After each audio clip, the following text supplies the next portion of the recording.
Stay tuned for the Joan Quinn Profiles. Joan served the state of California as a member on the Arts Council and on the Film Commission.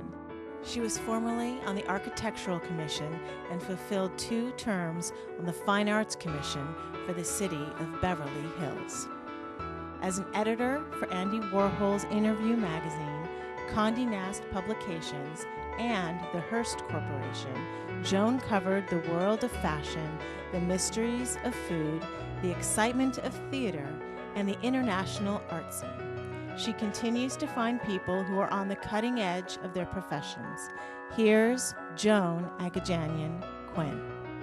Hi, I'm Joan Quinn, and welcome to the Joan Quinn Profiles. We're taping at the Hollywood Museum right here in the heart of Hollywood on Highland Avenue at the historic Max Factor building.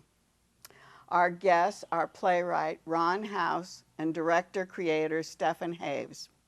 Los Angeles native Stefan Haves went to Cal State Northridge and started his acting in the improv scene, but loved physical comedy, and that's what we want to know, what physical comedy is. He moved to Paris, and then what did you do there, and how did you get into physical comedy? Well, first of all, I'm just pleased as hell to be in the Max Factor building. Oh, I'm glad you are. I didn't even know it was the Max Factor building. Didn't you? Didn't you see the outside? It's beautiful. I did not. They ushered me in with the oh, thing you had over a my hood head. over? I don't know. Yeah, so I'm really glad to be here and meet you, and I don't really know you. No, but now you're going to know me, now because I'm going to ask you a lot of questions. Okay, and I'm going to answer them. And this isn't Facebook. Oh, it We're isn't? face to face. It's scaring me. I know. I am scaring. The intimacy right now is Okay, well, incredible. tell me what you did in Paris, because you met some like really cool people, right? I met cool people. So we've got 2 questions on the table. What is physical theater, and what did I do in Paris? Did you start physical theater, physical comedy in Paris? Well, that's a good question, Joan, because I Put started. them together. I went to, as you said, I did go to California State University Northridge, which I like to call the epicenter of the arts. It's pretty good, isn't it? Mm-hmm. And there was an earthquake there. That's why I call it the epicenter Oh, I of got the it. arts. Okay. Sorry, not all the jokes will land. But I'm okay about that. This is like a stand-up show. I've got a lot of questions to ask you. So here we go. No, but I'm bringing up Cal State Northridge for a good reason, because the teacher that I had there was a Czechoslovakian mime by the name of Antonin Hodek, who, and I was so amazed by him that I went on and I studied physical theater because I thought what he was teaching was extraordinary. And what was he teaching? What's physical compared to just stand-up comedy? You take the language out of the performance and it becomes physical. And so the thing that's so amazing about physical theater is the fact that it's universal.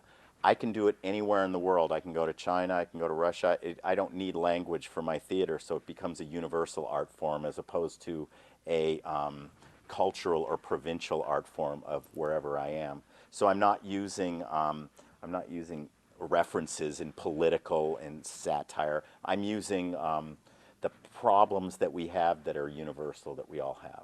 But universal, do you just use your face, your body? How do you express those universal ideas? You express it with the body primarily. So some of the study that I did in Paris was with neutral mask, where you wear a neutral mask and you show all of your feelings and everything with the body. I got it. But was Marcel Marceau alive when you were there? Marcel Marceau was alive. And did you ever see him and be influenced? I actually saw him, I believe, when I was in high school. And oh, you did? When I first saw Marcel Marceau. But there are 2 kinds of mime. There's from the outside in and from the inside out. And one's crew-based, and that's what Marcel Marceau does with all of this stuff. And so they learn technique from the outside. But what I learned was something closer to acting, which is changing, like become an animal or become an element, and then you change how you move. You do. You think of that. Okay. Yeah. Is it Commedia dell'arte? Commedia dell'arte is, I went to a school called dell'arte, and I did work is that with the Commedia kind of dell'arte. Work that That's part of it. Yeah, see. that's part of it. And you did work at the Cirque du Soleil. So did you use that as at Yes, the Cirque we du do. Soleil? Absolutely, because when you learn how to be a big top clown, It's not proscenium, it's all the way around, so you have to use your whole body, even your backside in terms I of showing think your feeling. I'm so glad you said that because I wanted to say you are a clown, and we've seen those clowns on Cirque du Soleil, right? So Yes. we've probably seen you for years. No, I'm actually a comic act designer, so I get together with the clowns, Oh, and I'm you a are. clown wrangler. So I'm the dude who puts the clown acts together with the clowns. So you're not a clown. Oh, I'm so disappointed. Don't be, because I had a comedy contortion act. I won $10,000 in America's Funniest People, and I did a comedy contortion act all over the world where my back becomes a face, Oh, and I did yes. TV shows all over the world. So I So you am are a clown. a variety.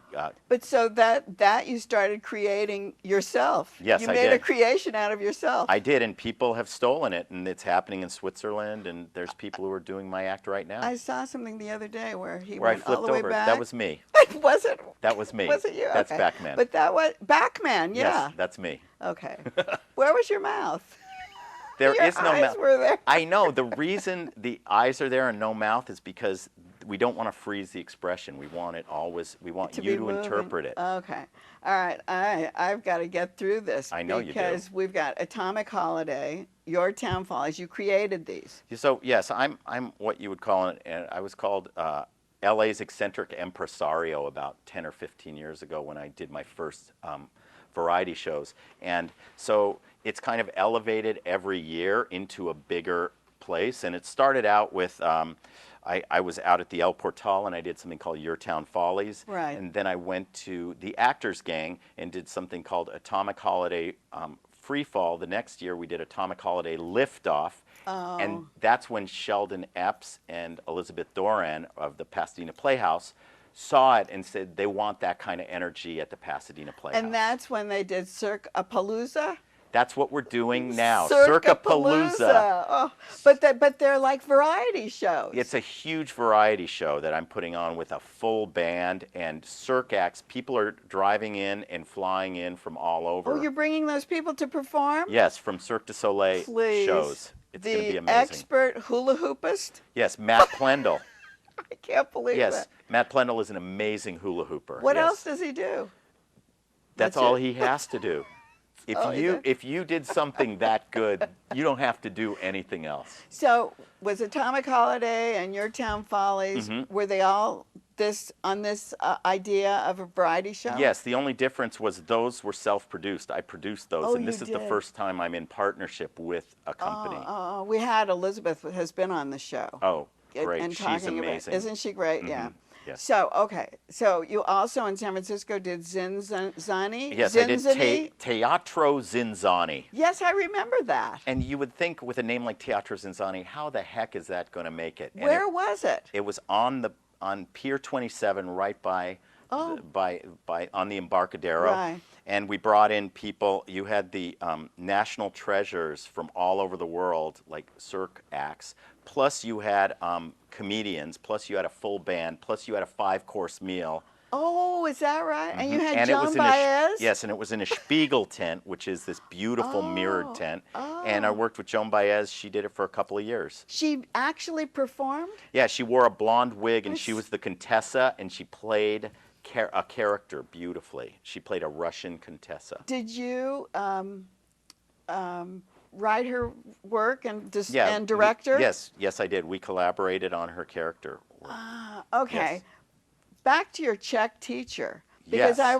we Wow. got started on I like how your mind works. we started on something else, but the Czech and the Russian and the American all are different styles. Yes, and I've been to China looking for acrobats, so oh. there's even the Chinese are. But how different are they? And because you said you were influenced by your Czech teacher, and you've seen Chinese work. Is it all with clown work or with comedy? Well, what I would say is the difference between American clowning Yeah. and European clowning is very different in that American clowning can be more garish, big shoes, kind of, and the thing I see about European clowning or the kind of comique clowning that I like doing is it's more like silent film. It's more like Buster Keaton, Charlie Chaplin, and it's More movement then.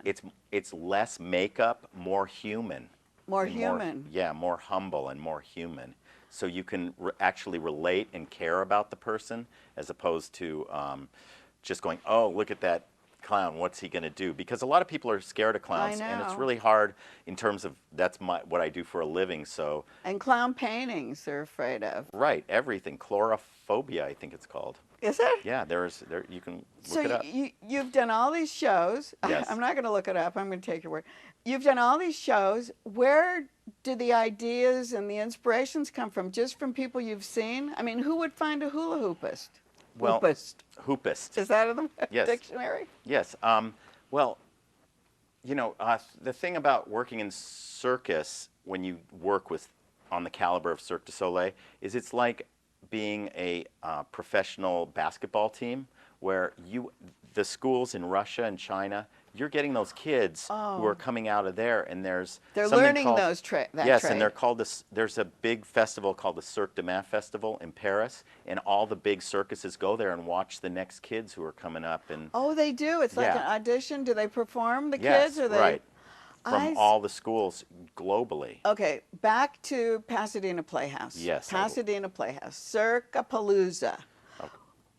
Tell us, besides the hula hoop person, what else will be there? Well, let me back it up and say, in 1 week we've got Justin Willman in there, who is a magician, and he's also the host of Cupcake Wars. So, and I directed him in a show at the Nokia called Tricked Out, and he's bringing Tricked Out to the Pasadena Playhouse. So you knew him. So you're bringing him. Yes, and then I know Frank Ferrante was also doing an evening with Groucho, and Frank was in Teatro Zinzani as well. That's why I had Frank on the show years and years ago. Yes. He's great, so he's in it. Yes, he's doing a one night of an evening with Groucho. So next week will be Justin Willman. The week after will be Frank Ferrante. Oh, so they're different. And then the next week will be my variety show for 2 weeks. Oh, I see. So each week is a different. Oh, wow. I know, it's a real festival. It really is. That's the way to say it. Yeah. Then there's the 600-seat house, and then up above there's an 80-seat house, which is the Carrie Hamilton, and in that I have one-man shows and oh, you're using that too? Mm-hmm. So some of the people who are in my big show go and do, like I've got the best pantomime in the world, Benedict Negro, who's in the O show, and he's coming out from Vegas to do his one-man show and be in my But then how long show. does he leave Vegas? For just 48 hours. That's it? He just comes and does that and then goes back to work? Yeah. Oh, that's fabulous. Thank you so much for coming on today. Oh, my pleasure. Oh, I'm so happy to have had you. Thank you. And don't go away. We'll be right back with playwright Ron House.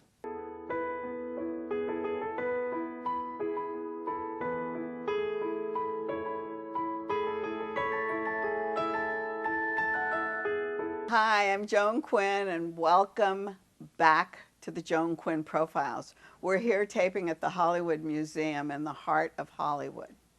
I'm here with actor, performer, playwright Ron House, who was raised on the south side of Chicago and started his career as a member of the Second City Company. He moved to Europe to explore the scene in Rome, Barcelona, and London, where he founded an underground theater company. What kind of training did you get at Second City that helped you with what else you were doing? Well, it was basically improv, but I had gone to theater school. Where did you do that? I did that on the south side of Chicago at what was then called Wilson Junior College. It was the first, one of the very first integrated theater groups. You know, it was 50% white, 50% black. It really was? Yeah, yeah, in the 1950s. Yeah. And we had colorblind casting, so you could be, your parents could be white and the children could be black, or mixture of things like that. In the 50s? That was In the fantastic. 50s. Yeah, and it was pretty modern at that time. It was. You know, when you still had institutionalized racism and But things Chicago like that. was great anyway. Well, great yeah, city. the South Side was Tough? It was, it was like the United States. But I was in Hyde Park, which was it's actually where the president lives. Yeah, nice. Yeah, where he was from, or where he studied in Chicago. And I was a social worker in Chicago as well. Oh. I So speak- you had a lot of information to draw on when you write. Yeah, and I was a Spanish-speaking social worker. I spoke Spanish for a long since I was- Because of your trips to Europe? No, I had left home after a torrid love affair that didn't work out, and I went to Cuba when Castro took over. I was 18. Wow. And then from there I fled. You know, it got kind of dangerous for Americans. I fled to Mexico. And this having no money, so I had to start to learn to speak Spanish. But were you acting? I had been acting Had prior to that, and it was like I had been in a theater company for 2 years, and then I left after this torrid affair and went to Mexico and Cuba, and then returned eventually to the United States speaking Spanish. And then I said, well, I need a degree. I had a 2-year degree in theater, so I'll take another degree in Spanish. I spoke it already, so it was fairly quick. It was very pragmatic. And incidentally, I read an article said the 2 things never to take in university is Spanish and theater, because you can't make any money. That's where you were. I had them both. But you could teach Spanish. And You theater. could, and you could teach theater. And then you went to Europe. Then I graduated, and I went to Second City first, and I was in Second City for about 1.5 years. And then I thought I would take 6 months in Europe. You know, college, you know, you've got to go to Europe. I was and going to then say, is that your, yeah, they're sort of obligatory. You're learning. Yeah, you're obligatory learning. Well, I stayed 15 years. Well, why did you pick Rome? Why didn't you pick a Spanish, Spain or something? I mean, the thing was that I say, what do most actors do when they get kind of that's good? what you were They're thinking. going to go to New York, Right. or they're going to go to Los Angeles, to Hollywood. Right. Well, that was too common for me. I got it. I'll go to Rome and break into Italian movies. So, that was the scene. Yeah. Then you were going to do And that. there was I see. Sergio Leone, and Oh, Clint Eastwood was there, and I would go there and break in, not occurring to me that I didn't speak Italian. I didn't have a work permit. I didn't know anybody. So what I did is I ended up painting houses on the outskirts of Rome with a little putt-putt bike. It was like a Fellini movie. But I got so I could speak Italian fairly well. Oh, you did? Because did the Spanish help? Oh, yeah, absolutely, yeah. And then I went on to Spain. There. Now, was there a theater scene in Barcelona? Well, that was where it kind of started. I got a job. I met a guy in a bar, and he said he was a theater producer. So he gave me a job, and we started to produce this play, which was very confusing and very amateurishly done. And I would talk about how bad the show was, and I was trying to run it. Oh, so you were actually acting? No, I was managing it. Oh, you were managing and, it. I had disagreements with the cast because they were talking on stage while people were performing, and I said, you couldn't stand behind somebody and talk. And they said, well, we're not in this scene. And I said, no, señora, no se puede. They didn't like it. And no, they didn't like me. Anyway, I then was living in England, and I used to dine out on these stories about running the Spanish show. And then it started to occur to us in the theater group that why don't we, with these stories I had about the Spanish show, start to create this show. That was in London. London. That's so that when you started your Spectacular, or yeah, whatever. Lomo Spectacular, and then we did a show called El Grande de Coca-Cola, based on my stuff in Spain. I got it now. So when you're in London, you started this one thing. What was it? What was it about? Just the stories that you had learned? Well, it was basically this family that has said they were going to bring in international acts to their town, which I was based on a Spanish guy I knew who was always doing this, and then nobody would ever show up. Just baloney? Yeah, and he would then sing and do all the things for the show. And I used to tell these, his name was Victor. And so the story is Pepe Hernandez invites all these international stars, then he cannot, they don't show up, so then he puts on his reluctant family to pretend to be the stars. And that was the base of El Grande de Coca-Cola. That was the base of that. It came from the London thing. Yeah, that you were for talking London. about. And, then And what was that called? it was called Lomon. It was called Lomon. What does that mean? Well, you know, that's about all it meant. Lomon Spectacular. I mean, And, that's what I was and then wondering. Did you act in it? No, yeah, at that point, yeah, it was, here's what it was. It was really 5 of us who acted in it, wrote it, produced it, right. made the sets, did the music, and did everything. And we were 5 actors, and we did this for 20 years off and on, You and we did? made a living. And then that morphed into El Grande? Yeah, that came, well, we were a company called Lomon. We were doing El Grande de Coca-Cola. I got it. I Then see. that went to New York, produced by Gil Adler. And how did you get it to New York? And how did Gil you get it Adler. on the stage? Gil Adler. And he saw, where did he see it, in London? No, Gil Adler saw it at the Edinburgh Festival. Oh, that's where he saw it. I see. That really was his break into becoming a producer. Gil has produced like Superman 2, Valkyrie, Tales of the Crypt, and right now he's doing another TV show here. But it was the first time he saw it. He saw something and he brought it. He brought off it to New Broadway. York. Okay, so it was off Broadway and it played for how long? 4 years. That's pretty long, isn't Yeah. it? But we couldn't do it. You know, everybody was English, so we only had a limited amount of time we could be in the United States. You were English? No, Oh, you could do it. I could do but it. They couldn't. I could. My father was British, but But you know. did you continue to act in it off Broadway? No, we acted in it for like about 6 or 8 months, and then our work permits were. Then we went back to England. I see. Well, see, because I lived in England, and then we were back in England. About a year later, then we brought over Bullshot Crummond. All right, tell me about that. Well, Bullshot Crummond was based on the old Bulldog Drummond detectives, and it was a satire of Bulldog Drummond. And that was very successful. Ran in New York, in San Francisco for 4.5, almost 5 years. Long running that was. Oh, I yeah, remember very it long. so well. Yeah, and we played that for about 4 years. Now, what happened is we were playing that, and it became, why go back to London where we didn't have anything, or continue this show? Then went there. Then we came from San Francisco to Los Angeles, where we had our own television show. And that show was? It was an ABC special called Lomon, Oh, and it was Lomon, on okay. it was on ABC.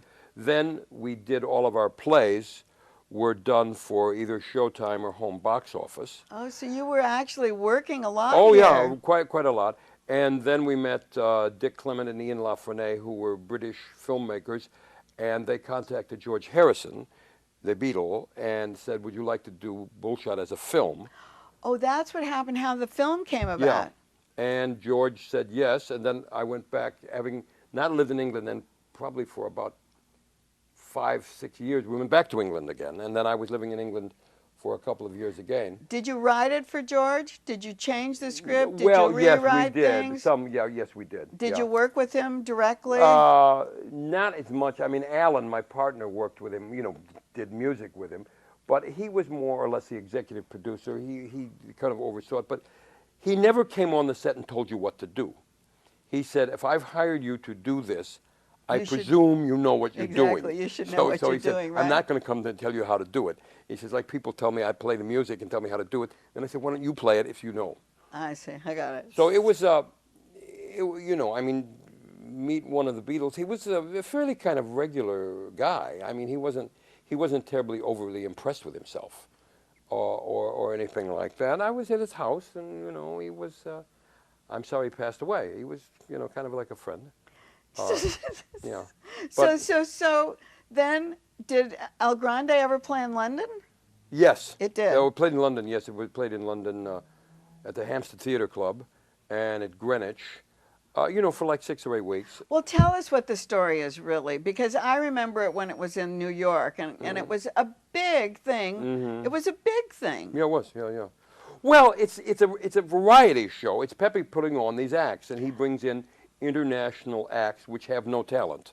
And like he has Ramon El Magnifico, who comes on and makes people levitate and float around in very corny, almost silly stuff, but done with such panache that everybody believes it.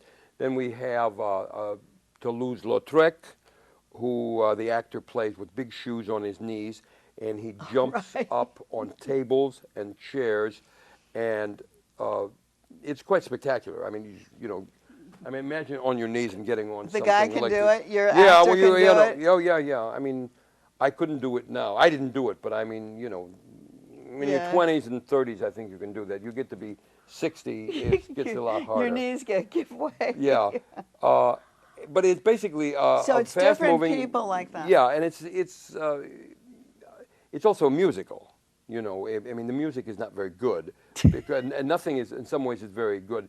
So we always called it a comedy with music, but the New York critics called it a musical. So we won for best musical, and then we got a New York Drama Desk Award.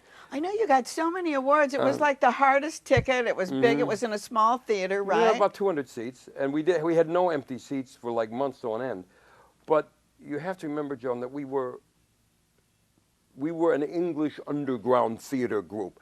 I hadn't been in the United States in like 10 or 11 years. But that's why it worked. It was that English humor that we were looking for, something like that when you first brought it over. Yeah, and it was very, you know, it was not something that, because we made up sort of patois languages.